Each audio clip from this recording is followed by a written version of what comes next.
دیکھیں نا جو ایسے آپ مشہور ہے کہ جو کمزور ہوتا ہے اس کو زیادہ غصہ آتا ہے جی اس کے ساتھ دیکھیں نا آپ کو غصہ بہت سمجھدار ہوتا ہے, یہ ہمیشہ کمزور پہ آتا ہے. جی آپ نے کبھی دیکھا طاقت والے پہ غصہ نہیں آتا. جی تو اس کو یہ ہے کہ اس وقت بھی تو بندہ مینج کر لیتا ہے نا, بالکل تو اپنا کمزور پہ ذرا زیادہ اپنا اس کا وہ نکلتا ہے, اس لیے کہ اس کو آگے سے ڈر نہیں ہوتا اپنے نقصان کا. جی تو اس میں یہی ہے کہ آپ کو دیکھیں کہ حدیث بھی ہے کہ جب آپ کو غصہ آئے تو آپ بیٹھ جائیں, پانی پیئیں, لیٹ جائیں. جی تو اس سے یہ ہوتا ہے کہ کچھ ٹائم آپ گین کر لیں. جب ٹائم گین ہو جاتا ہے نا تو بندہ تھوڑا سا سمجھ میں اس کی بحال ہو جاتی ہے.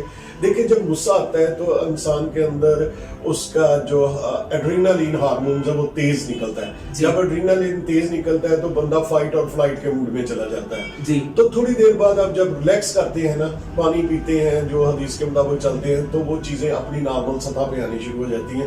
پھر آپ کی سوچ غالب آ جاتی ہے, شعور غالب آ جاتا ہے کہ نہیں یار اگر میں صبر کر لوں تو یہ بہتر ہے. جی تو اس کے لیے یہ ہے کہ ان بیہیویئر بندے کو کگنیٹو تھراپی بھی ہونی چاہیے کہ اس کے جو رویے ہیں وہ درست ہونے چاہیے. جی ٹھیک ہے, اور ان کو کہاں درست کرنے کی ضرورت ہے اس پہ اس کو غور و فکر کرنا چاہیے. جی اللہ سے اپنی لو لگانی چاہیے اور اس کو بنظر غائب دیکھنا چاہیے کہ مجھے کن باتوں پہ غصہ آتا ہے.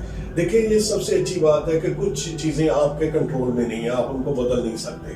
جی تو یہ آپ کو سمجھنا چاہیے کہ جو آپ کے اختیار میں نہیں ہے اس کا آپ پر سوال بھی نہیں ہے. جی بالکل ٹھیک ہے, تو آپ نے دیکھنا ہے کہ جو چیز آپ بدل سکتے ہیں وہ صرف آپ کی اپنی ذات ہے.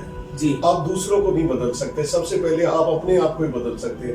آپ اپنے رویے مثبت کر لیں, جی تھنکنگ بہتر کر لیں, اوور تھنک نہ کریں, چیزوں میں قناعت کریں, کمپٹیشن سے باہر نکل آئیں. جی تو انشاءاللہ آپ کو سکون فیل ہوگا.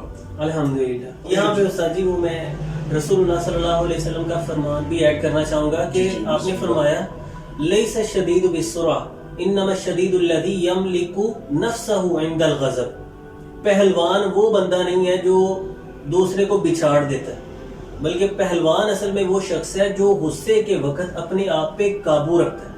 مطلب کہ یہ ایک بڑی ہمت کی دلیل ہے اگر کسی نے اپنے اوپر قابو رکھا. تو معلوم یہ ہوتا ہے کہ بیسیکلی جب ہم چھوٹی سی بات پہ غصہ کر لیتے تو ہم کمزور ہیں, نہ کہ ہم مضبوط اور طاقتور ہیں.